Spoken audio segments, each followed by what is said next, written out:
बिस्मिल्लाहिर्रहमानिर्रहीम। अस्सलामुअलैकुम नाजरीन, मैं हूं आपका अपना होस्ट उकाड़ा से अजहर शेख। आप देख रहे हैं प्रोग्राम अवाम तक।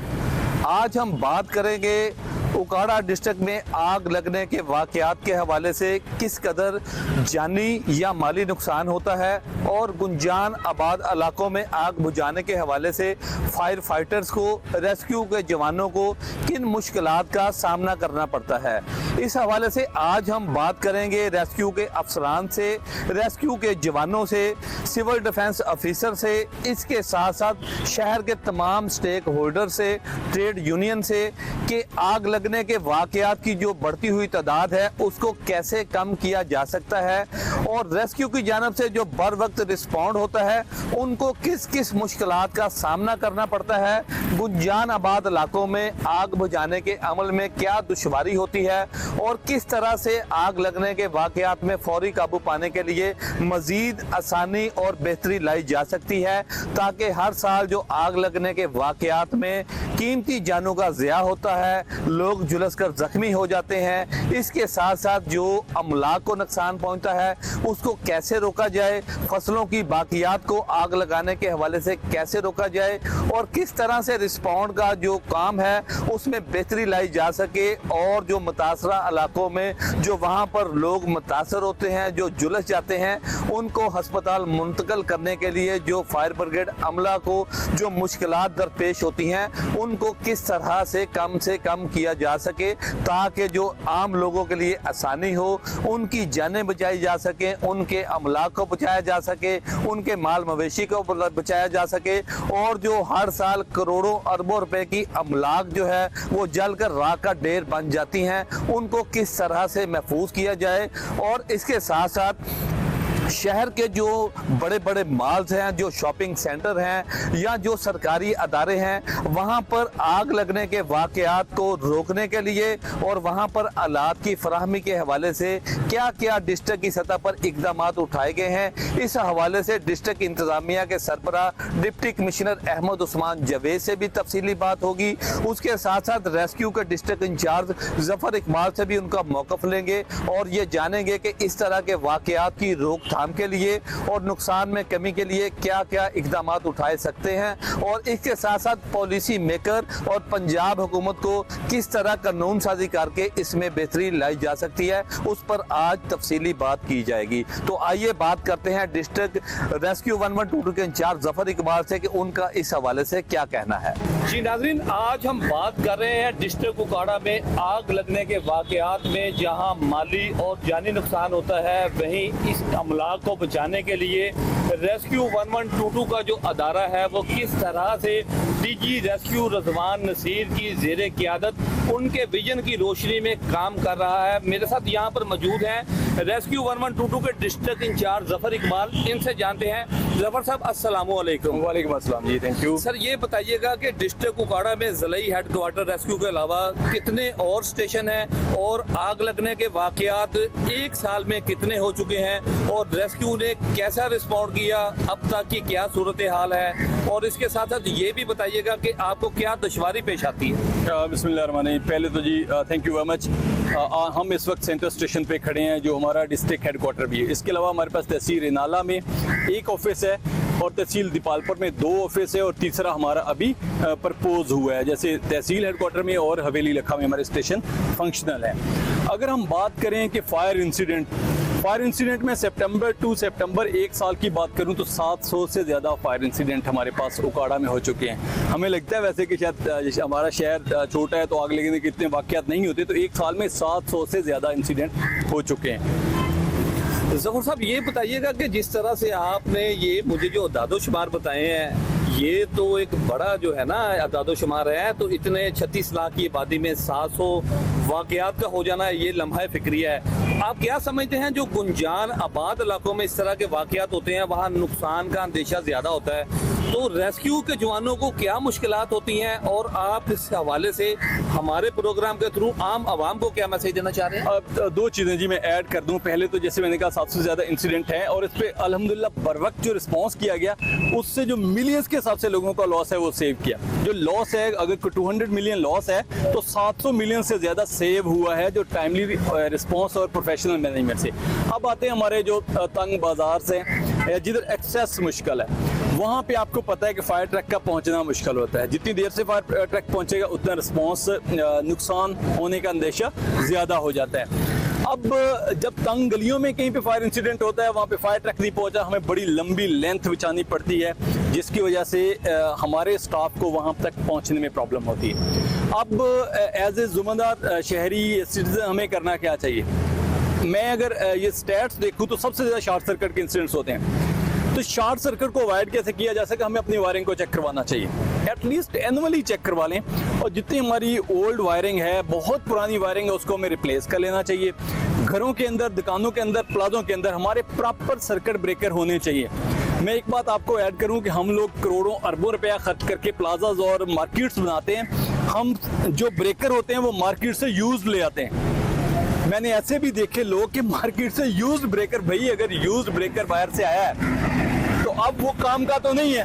वो अगर पहले काफी दफा ट्रिप कर चुका है तो अब वो काम नहीं करेगा। तो काइंडली अच्छी क्वालिटी के नए सर्किट ब्रेकर लगवाने चाहिए, ताकि अगर कहीं पे शॉर्ट सर्किट हो तो टाइमली वहाँ पे सर्किट ब्रेकर से वो बंद हो जाए। तो इस तरह की अपनी जो इलेक्ट्रिकल अप्लाइंसेज है जो बहुत पुरानी हो चुकी है, उसको भी हमें रिप्लेस कर लेना चाहिए। अब केयरलेसनेस का एक और बड़ा फैक्टर है। हम लोग वैसे शहजादे हैं, कई दफ़ा कई सिगरेट पीते सो जाते हैं। ऐसा भी हुआ है कि उनके सिगरेट से उनके अपने बिस्तर में या घर में आग लगी है। इसका एहतियात करना चाहिए। हम जो रोड्स पे देखते हैं या किसी जगह पे जिधर हमारे इवन जंगल है, वहाँ पे जो हमें फॉरेस्ट फायर हमें रिपोर्ट होता है, तो हम केयरलेस स्मोकिंग एक बहुत बड़ा फैक्टर है। हम रोड पे जाते हुए ये नहीं देखते कि ये जो सिगरेट फेंका है इसकी वजह से आग लग सकती है। उससे भी बहुत सारे इंसिडेंट हमें रिपोर्ट होते हैं। उसके साथ साथ अगर लोड शेडिंग में हम कैंडल यूज़ करते हैं, अभी भी कई दफ़ा, अगरचे अल्टरनेट बहुत सारी चीज़ें आ गई हैं, तो मेरे पास एक अच्छा खासा फिगर है जिसमें सिर्फ कैंडल की वजह से आग लगी, और सर्दियों में पर्टिकुलरली ऐसे इंसिडेंट्स ज़्यादा होते हैं। अच्छा जफर साहब, ये बताइएगा कि इन आग लगने के वाकयात की रोकथाम के हवाले से सारा काम रेस्क्यू की जिम्मेदारी नहीं है? जिस तरह सिविल डिफेंस है, म्यूनिसिपैलिटी है, महकमा माहौलियात है या एडमिनिस्ट्रेशन के दीगर अदारे हैं, आप क्या समझते हैं जो सरकारी इमारत जैसे कि DHQ, THQ, दीगर अस्पताल या और बड़े बड़े तलीमी अदारे, वहाँ पर क्या मैकेनिज्म अभी तक आपने देखा है आग बुझाने के हालात के हवाले से, और आप इस हवाले से क्या उन अदारों के सरबराहों को मैसेज देना चाह रहे हैं? बहुत अच्छा सवाल है जी आपका। ये हमारी जिम्मेदारी में है। हम जिस प्रिंसिपल में रहते हैं वहाँ पे फायर फाइटिंग का तो सिस्टम होना चाहिए।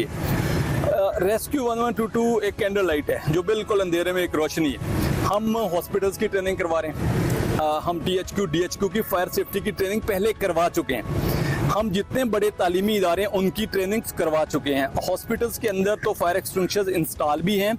हमने उनके लोअर स्टाफ को, नर्सिंग स्टाफ को इवन उनको चलाने की तरबियत भी दे दी है। तो मैं आपके तवस्सुत से सारे लोगों से कहना चाह रहा हूँ, चाहे वो बिजनेसमैन है, मेरे दोस्त जितने भी उनका बिजनेस है, हम free of cost fire safety की ट्रेनिंग देते हैं। आएँ, आप हमसे ट्रेनिंग लें। और जितने हमारे बड़े प्लाजाज हैं उसके अंदर प्रॉपर फायर सेफ्टी होना चाहिए, पूरे साइंस होने चाहिए, एग्जिट साइंस होने चाहिए, बिजली बंद होने की सूरत में भी जो हमें नजर आए, जिधर से लोग निकल सकें। जो दुकानदार है, अब एक दुकानदार है वो अपना एक कारोबार कर रहा है, वहाँ पे शॉर्ट सर्किट होता है, अब उसका लाखों का नुकसान हो जाता है। एक फायर एक्सटिंग्विशर 6 kg का एक फायर एक्सटिंग्विशर एक छोटी दुकान में रखा है तो उसकी कास्ट हार्डली 2-2.5 हज़ार रुपये है। किसी बंदे का लाखों का नुकसान एक फायर एक्सटिंग्विशर से बच सकता है। मैं रिक्वेस्ट करूंगा अपने सारे ताजिर दोस्तों से कि अपनी दुकान में, हर दुकान में एक फायर एक्सटिंग्विशर कम से कम जरूर होना चाहिए।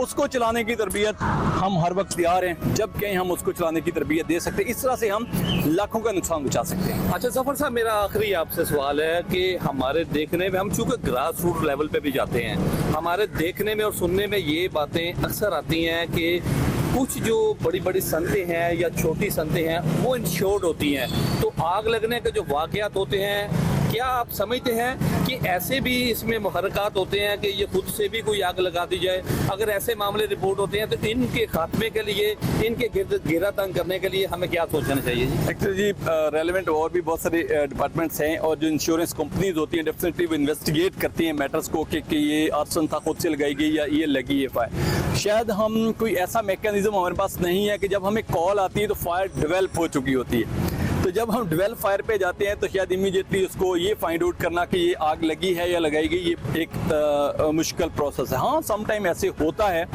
कि इंश्योरेंस जून से पहले कभी ऐसा हो सकता है कि खुद से भी कहीं आग लगाई जाए, बट उसकी एक फायर इन्वेस्टिगेशन हो जाती है प्रॉपर से। अगर फायर इन्वेस्टिगेशन हो तो पता चल जाता है कि ये आग किसी शॉर्ट सर्किट से, किसी केयरलेसनेस से लगी है या खुदा न खासा ये लगाई गई है। जैसा कि रेस्क्यू के डिस्ट्रिक्ट इंचार्ज जफर इकबाल का ये कहना था कि हमने इन वाकयात की रोकथाम के लिए अवेयरनेस प्रोग्राम जो है वो तरतीब दे रखा है। तालीमी अदारे हों या DHQ या THQ या नर्सिंग स्टाफ, तमाम लोगों को हम ट्रेनिंग दे चुके हैं। इनका ये भी कहना था कि कोई भी माशरे का स्टेक होल्डर ज़ाती तौर पर या इनफरादी तौर पर या वैसे इंडिविजुअली किसी भी तरीकाकार से हमारे पास आए, हम उनकी पूरी तरबियत करेंगे, उनकी ट्रेनिंग सेशन को मुकम्मल करेंगे, फ्री ऑफ कॉस्ट उनको इस तरह से ट्रेन करेंगे कि इन वाकयात में जानी और माली नुकसान को बचाया जा सके और ये जो इनका अमल है ये गैर मशरूत तरीकाकार से जारी और सारी रखा जाएगा।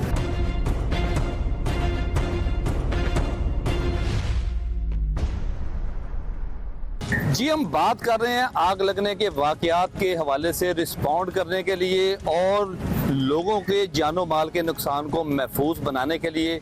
मेरे साथ यहाँ पर मुबशर जो हैं, रेस्क्यू के जो हमारे ऑफिसर हैं, फायर फाइटर हैं, इनसे बात करते हैं। मुबशर साहब, आप ये बताइएगा कि जब आपको 1122 पे कोई कॉल मसूल होती है कि आग लगने का ये वाकया रूनुमा हो गया है, तो आपका जो फौरी रिस्पॉन्ड वो क्या होता है और आप क्या करते हैं? बिस्मिल्लाहिर्रहमानिर्रहीम। सबसे पहले हम जो अपनी गाड़ी को फ़ौरन अंदर बैठते हैं और अपनी फायर सूट्स वगैरह इनको फ़ौरन पहनते हैं। इसके अलावा जो हमारे पास जितना भी लेटेस्ट इक्विपमेंट होता है उसको हमने पहले ही रेडी हालत में रखा होता है और सिटी एरिया के अंदर हम तकरीबन 7 से 10 मिनट में हम पहुंच जाते हैं और उसके बाद हम सूरत की संगीनी को देखते हुए अपने प्रॉपर पीपीज पहनते हुए हम अपनी जो टारगेट उसको अचीव करते हैं। खासतौर पर जब जो आग जो डेवलप हो चुकी होती है उसको हम रिस्पॉन्स कर देते हैं और इंशाअल्लाह अल्हम्दुलिल्लाह उसको हम अच्छे तरीके से कवर कर लेते हैं। मुबशर साहब, आप इंतहाई सीनियर जो फायर फाइटर हैं, आप ये बताइएगा कि जब आप ग्रास रूट लेवल पे गुंजान आबाद गलियों में जाते हैं जहाँ रास्ते भी तंग होते हैं, तजावजात के भी जो अनासर वो भी पाए जाते हैं, तो क्या मुश्किलात उस वक्त आपको पेश आती हैं और नुकसान कितना बढ़ जाता है उस वजह से?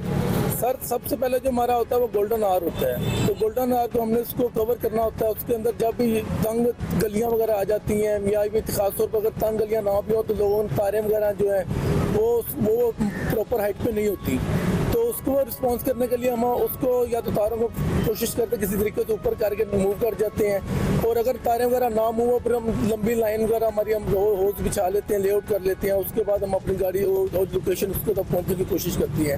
इससे नुकसान यही होता है कि लोग जो है इनके लोगों को ज़्यादा से ज़्यादा माली नुकसान होने का खदशा होता है, तो इनसे बेहतर हम से यही अपील है कि जो अपने जो रास्ते हैं इनको ज़रा क्लियर रखें। जो घरों के अंदर जो बड़े बड़े इन्होंने रास्ते वगैरह क्लोज कर लेते हैं इनको ना करें और तारे वगैरह कोशिश करें इनको ये लूज ना छोड़ें, थोड़ी सी टाइट करके रखें कि हमारी जो गाड़ियाँ इजीली उसके नीचे से गुजर सकें। तो ज्यादा नुकसान जो ग्राउंड फ्लोर पे होता है या बलाई मंजिल पे जाना मुश्किल होता है, तो इस हवाले से थोड़ा सा बताइएगा कि अगर बलाई मंजिल में आग लग जाए तो फिर आपकी हिकमत अमली क्या होती है और मकामी लोगों को क्या करना चाहिए?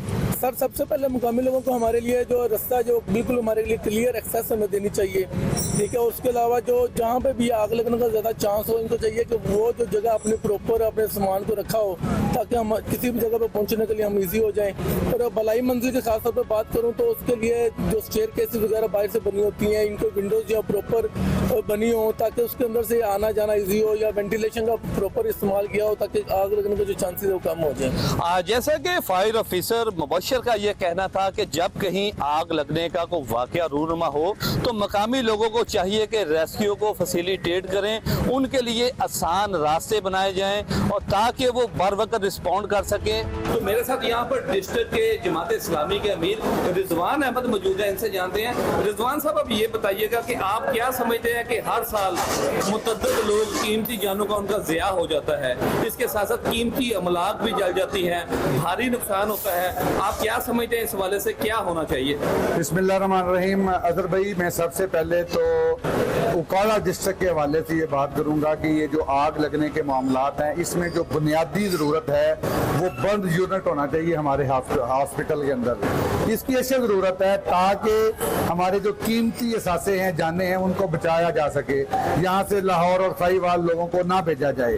और इसके साथ साथ मैं ये भी हुकूमत से मुतालबा करूंगा कि जो पैरा फोर्सेज इनकी हैं, जिन्होंने रास्ते और बाजार खुले किए हैं, उनसे मैं ये गुजारिश करूंगा कि जो गुंजान आबादियां हैं, उनके जो मेन स्ट्रीट्स हैं, उनके अंदर भी ये एक्शन किया जाए और उनको खुला किया जाए ताकि हमारे जो रेस्क्यू के इदारे हैं, 1122 की एम्बुलेंसेज हैं और जो दूसरी जो मदद करने वाले लोग हैं, वो बआसानी वहां तक पहुंच सकें और अपने इंसानों को, अपने शहरियों को, उनकी जानों की हिफाजत कर सकें। रिजवान साहब, ये बताइएगा कि सेफ्टी मेजर के हवाले से हमारी आम शहरी की भी कुछ जिम्मेदारी बनती है, जिस तरह कुछ सनती यूनिट्स हैं या तलीमी इदारे हैं या अस्पताल हैं, क्या आप समझते हैं कि फायर फाइटिंग के हवाले से वहाँ पर कोई आलात मौजूद होने चाहिए? अगर नहीं है तो ये किसकी जिम्मेदारी है, क्या करना चाहते हैं इस बारे में? ये बिल्कुल आपकी बात ठीक है कि इसके ऊपर सेमिनार होने चाहिए, स्कूलों और कॉलेजेस में आगाही मुहिम चलानी चाहिए। ये बुनियादी ज़रूरत है कि हर बंदा जो है वो फायर फाइटिंग के बुनियादी जो कवानीन है उनसे आगाह हो। और इसमें मैं ये समझता हूँ कि बैसियत ज़िम्मेदार शहरी हम सब का फर्ज बनता है कि हम एक स्टेप आगे आएँ और इसमें जहाँ जहाँ कोताही है, हर बंदा उस कोताही को दूर करे और गवर्नमेंट का साथ दे। जैसा कि जमात इस्लामी के अमीर रिजवान अहमद का ये कहना था कि माशरे का हर फर्द, उसको ये अवेयरनेस होनी चाहिए कि किस तरह से आग लगने के वाकयात की ना सिर्फ रोकथाम हो सके, बल्कि इन वाकयात के तदारक के लिए और बर वक्त रिस्पॉन्ड के लिए हमें किस तरह से रास्ते क्लियर करने चाहिए। इनका ये भी कहना था कि पैरा फोर्स और डिस्ट्रिक्ट इंतजामिया के जितने भी अदारे हैं, उनको भी चाहिए कि वो इस हवाले से अवेयरनेस कैंपेन शुरू करें ताकि जिंदगियों को महफूज बनाया जा सके। जी, आज हम बात कर रहे हैं आग लगने के जो वाकयात में कीमती जानों का ज़िया होता है या कीमती अमलाक जो है उनका नुकसान हो जाता है। मेरे साथ यहाँ पर मुल्क के नामवर सहाफ़ी RUJ के मरकजी जनरल सेक्रेटरी आबद मुगल मौजूद हैं, इनसे जानते हैं। आबद साहब, आपके कीमती वक्त का शुक्रिया। ये बताइएगा कि आग लगने के वाकयात में डिस्ट्रिक्ट उकाड़ा की तीनों तहसीलों उकाड़ा, रिनाला, खुर्द और दीपालपुर में हर साल कई कीमती जिंदगियों का ज़िया हो जाता है। कीमती जो अराज़ी है वो भी ख़त्म हो जाती है, बड़ा नुकसान होता है। इसके तदारक के हवाले से, कमी लाने के हवाले से, मुश्किलात के हल के हवाले से आप क्या कहते हैं? जी शेख साहब, पहले तो आपने ये एक बड़ा एक मसला है जिस पर आपने ये हुकूमत की तवज्जो दिला रहे हैं। मैं ये समझता हूँ कि इसमें पहले तो कानून साजी की भी ज़रूरत है। जो वापडा की तारें हैं, वो मसला है कि कहीं पे अगर आग लग जाती है तो वहाँ पे फायर ब्रिगेड की गाड़ी ही नहीं पहुँच पाती। दूसरे नंबर पर जब बल्दिया NOC देती है कोई प्लाजा बनाने के लिए, कोई बिल्डिंग बनाने के लिए, तो उसमें वो चीज़ें रखी नहीं जाती जो सेफ्टी के लिए होती हैं। और किसी भी प्लाजे में, किसी भी बड़ी बिल्डिंग में कोई ऐसे आलात शामिल नहीं होते जो आग बुझाने के काम आ सकें। तो मेरे ख्याल में इसमें हुकूमत को इस पर जो अपने कानून साजी की ज़रूरत है और सख्त सज़ाओं की ज़रूरत है। और जो भी लोग इसमें मुलव्वस हैं, जिन्होंने NOC दिए हैं, जो बगैर किसी वजह के और बगैर सेफ्टी के NOC जारी कर दिए गए हैं, जिनकी वजह से इतनी अमवात हो चुकी हैं और हर दूसरे दिन कोई ना कोई बड़ा सानिया होता है, तो मेरे ख्याल में ये कानून साजी भी ज़रूरी है। और वो लोग जिन्होंने NOC जारी किए हैं, उनके खिलाफ कार्रवाई का भी मैं मुतालबा करता हूँ कि वो भी बहुत ज़रूरी है, कार्रवाई होगी। और वापडा की जो तारें हैं, वो भी एक संगीन मसला है शहर का, और मेरे ख्याल में उसका हल भी फौरी तौर पर ज़रूरी है। आबद साहब, ये बताइएगा कि जिस तरह मेरे इल्म में ये बात आई है कि डिस्ट्रिक्ट उकाड़ा के ज़िलाई हेडक्वार्टर समेत तीनों तहसीलों के तमाम अस्पतालों में कोई बर्न यूनिट ही मौजूद नहीं है, तो जो मुतासरा आग से झुलसने वाले अफराद हैं उनको या साहिवाल या लाहौर या मुल्तान लेके जाना पड़ता है। तो आप क्या समझते हैं हुकूमत वक्त से, पंजाब हुकूमत से आप क्या कहना चाह रहे हैं? जी बिल्कुल, ये तो मुतालबा हम बड़े अरसे से करते आ रहे हैं, सहाफ़ी हज़रात तमाम के तमाम और सिविल सोसाइटी के लोग भी, कि यहाँ पर बर्न यूनिट नहीं है और जिसकी वजह से कई मौत हो चुकी हैं। देखें कि 36 लाख का एक ज़िला है और उसमें कोई भी यूनिट ऐसा नहीं है, जपालपुर में नहीं है और नाला खुर्द में नहीं है। तो मेरे ख्याल में हुकूमत को इस पर संजीदगी से, महकमा सेहत को, वज़ीर जो हमारे सूबाई वज़ीर सेहत हैं और वज़ीर आला मैडम मरियम साहिबा जो हैं, उसको इस पर तवज्जो देनी चाहिए और ये जो मसाइल हैं इनको हल करना चाहिए ताकि इनकी जो मौत हैं ये आग लगने के वाक़यात की, इसको कम से कम किया जा सके। नाज़रीन, हम बात कर रहे हैं आग लगने के वाक़यात में जो नुकसान होता है, जो जानों का ज़िया होता है, जो लोग झुलस कर अस्पतालों में जाते हैं, इनकी रोकथाम के हवाले से, इन वाक़यात के तदारक के हवाले से, कमी के हवाले से और क्या मुश्किलात होती हैं, आम शहरी क्या कहते हैं। मेरे साथ यहाँ पर जुनैद कुरैशी मौजूद है, इनसे जानते हैं। जुनैद साहब, आपका इस हवाले से क्या कहना है? जी, सबसे पहले तो आपका शुक्रिया कि आपने एक अहम मौजू बहस बनाया है। मैं ये कहता हूँ कि ये जब भी कोई बिल्डिंग या कोई सनत या कोई भी चीज़ ऐसी लगती है, सबसे पहले तो ये देखा जाए कि उधर आलात वगैरह मौजूद है। कल को अगर कोई हादसा हो जाता है तो उसके तदारक के लिए वहाँ पर कोई ऐसी सेफ्टी के जो आलात हैं वो मौजूद है कि नहीं। इसी तरह ये जो हम बाज़ारों के अंदर आज ये जो तजावज़ात ख़त्म कर रही है गवर्नमेंट, ये गली महलों की सतह तक भी जो है ना इसको जाना चाहिए और ये बहुत अच्छा कदम है, ताकि कल को कोई भी हादसा होता है तो उसके अंदर जब तक हालात मौजूद होंगे, और बल्कि मैं गवर्नमेंट को भी कहूँगा कि जो भी सनतें वगैरह वो लगाते हैं वो उस SOP के मुताबिक वो लगनी चाहिए। NOC उस वक्त वो जारी होना चाहिए कि आया कि वो जो मेटल्स वगैरह या जो चीज़ें हैं उससे रिलेटेड वो मौजूद भी हैं या नहीं है, और वो इंस्टॉल की गई हैं या नहीं, इसको यकीनी तौर पर बनाया जाए ताकि कल को कोई भी मसला या मुश्किल या कोई आफत आती है उसके अंदर लोगों को, आम शहरियों को मुश्किलात ना बने। कुरैशी साहब, ये बताइएगा कि आप शहर के मेन स्टेक होल्डर भी हैं, आपका तल्लुक जमात इस्लामी से भी है। आप ये बताइएगा कि जी अस्पतालों में जो झुलसे हुए अफराद के लिए जो सहूलियत हैं, क्या आप उनसे मुतमईन हैं? अगर नहीं मुतमईन तो उस हवाले से आप क्या कहना चाह रहे हैं? जी बिल्कुल भी ऐसा कोई ऐसा नज़र नहीं आता। पिछले दिनों भी एक ऐसा वाक़या मौजूद हुआ, हॉस्पिटल गए थे और उधर जो हॉस्पिटल इंतज़ामिया है वो भी बेबसी का मुजाहरा करती है। वो कहती है कि हमारे पास ऐसे हालात नहीं है कि जिस तरह से हम मरीज़ आए और उसकी हम जो है ना फर्स्ट एड उसे दे सकें, उसको लुक आफ्टर कर सकें, बल्कि इधर तो ऐसी चीज़ ही मौजूद नहीं है कि जिसकी वजह से, इसी वजह से तो मैं आपके तवज्जुह से आपका शुक्रिया अदा करता हूँ कि आपने बहुत अच्छे मौजू को चुना है। और मैं गवर्नमेंट को भी कहूँगा कि हॉस्पिटल के अंदर और जिधर जिधर भी हम गुंजान आबाद इलाकों के अंदर भी ऐसे चीज़ों को हम अव्वलीन तरजीह बनाएं और ऐसे हालात वहाँ इंस्टॉल किए जाएं।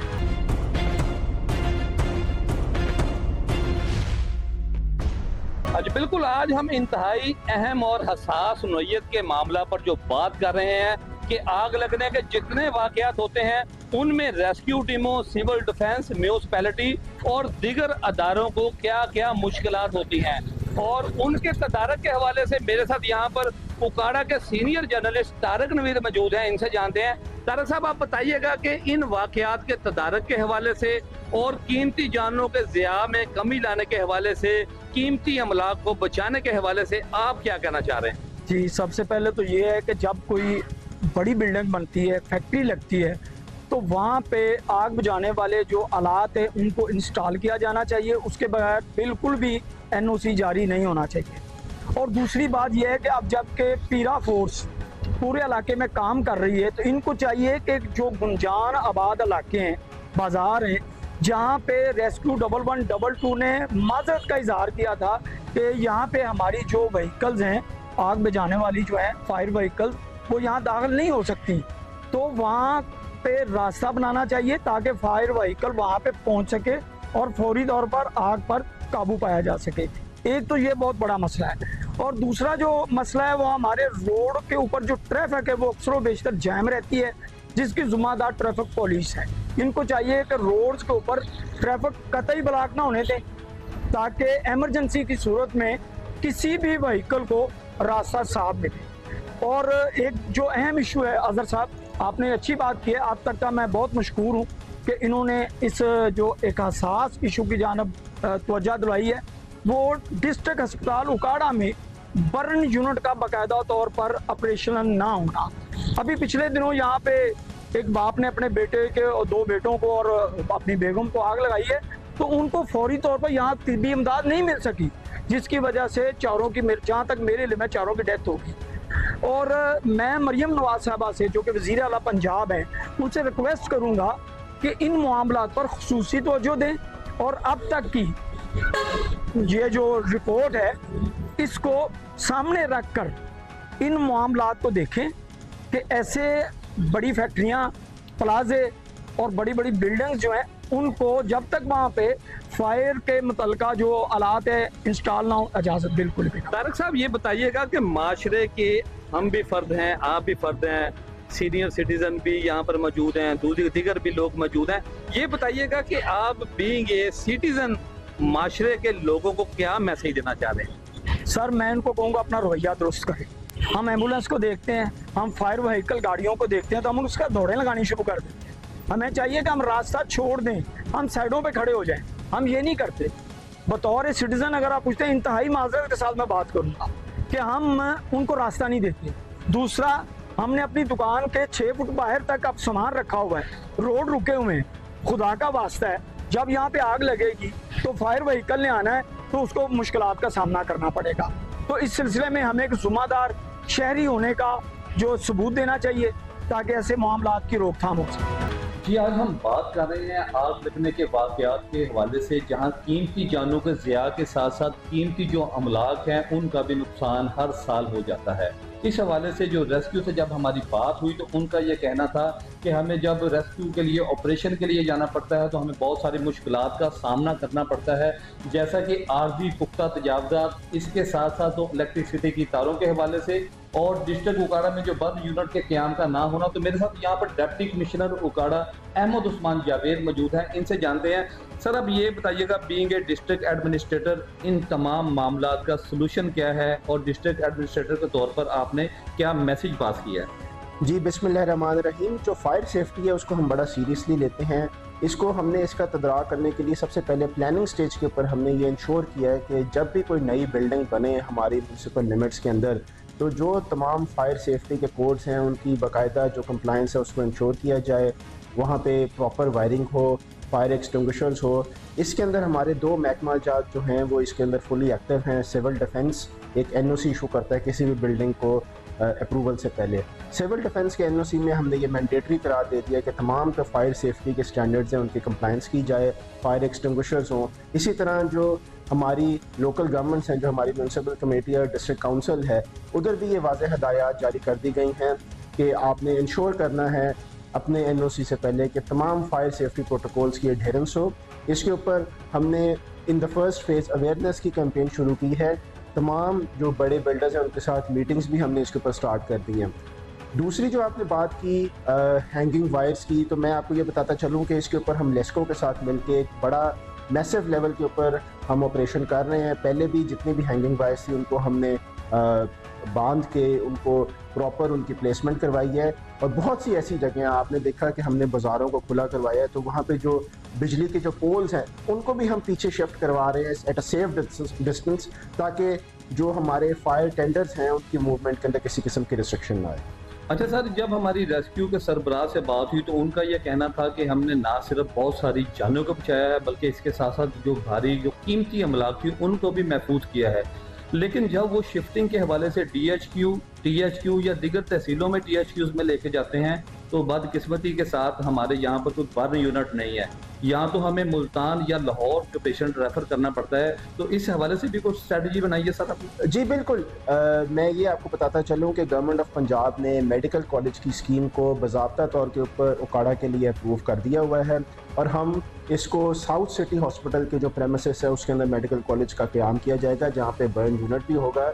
इसके लिए ज़मीन की ट्रांसफ़र के लिए लेटर की हमने बाकायदा रिक्वेस्ट भी इनिशिएट कर दी हुई है। इंशाल्लाह in the coming 1 to 2 years ये मेडिकल कॉलेज जब इस्टेब्लिश हो जाएगा तो बर्न यूनिट का भी जो इशू उकाड़ा डिस्ट्रिक्ट का है वो रिजॉल्व हो जाएगा और यहाँ पे ही बर्न पेशेंट्स को ट्रीट किया जा सकेगा। अच्छा सर, मेरा आखिरी आपसे क्वेश्चन ये है कि जिस तरह अभी आपने सिविल डिफेंस की बात की, तो इसके साथ साथ क्योंकि उकाड़ा एक सनती शहर भी है, इसमें बहुत सारी इंडस्ट्रीज भी हैं जहाँ पर अमूमी तौर पर जो आग लगने के वाक़यात वो ज़्यादा होते हैं, और इसके साथ साथ जो नई बिल्डिंग्स बन रही हैं, जो नए प्लाजे तामीर हो रहे हैं, वहाँ पर कुछ चेक एंड बैलेंस कुछ काम में इनकी कुछ कारकर्दगी मुझे कुछ पूर्ण दिखाई दी है। तो इस हवाले से आपने कोई मैसेज पास किया सर? जी बिल्कुल, हम तमाम जो नए प्लाजास बनते हैं उसके ऊपर NOC को इससे हमने लिंक किया है और साथ साथ अगर कोई वायलेशन होती है तो उसके ऊपर हैवी फाइन और सील भी होता है।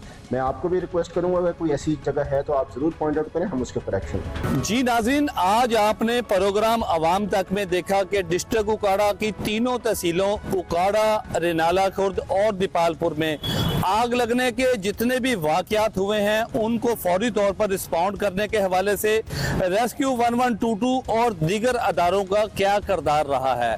इसके साथ साथ रेस्क्यू 1122 के जितने भी जवान हैं, जो फायर फाइटर्स हैं, उनको आग लगने के वाकयात में जो गुंजान आबाद इलाके हैं वहाँ किस किस्म की दुश्वारी का सामना करना पड़ा। इसके साथ साथ जब हमारी बात रेस्क्यू 1122 के डिस्ट्रिक्ट इंचार्ज जफर इकबाल से हुई तो उनका ये कहना था कि रेस्क्यू का जो अदारा है वो इस हवाले से सेफ्टी के हवाले से आग लगने के वाकयात में जानी माली नुकसान को बचाने, कीमती अमला को बचाने के हवाले से अवेयरनेस का जो प्रोग्राम है उन्होंने शुरू कर रखा है।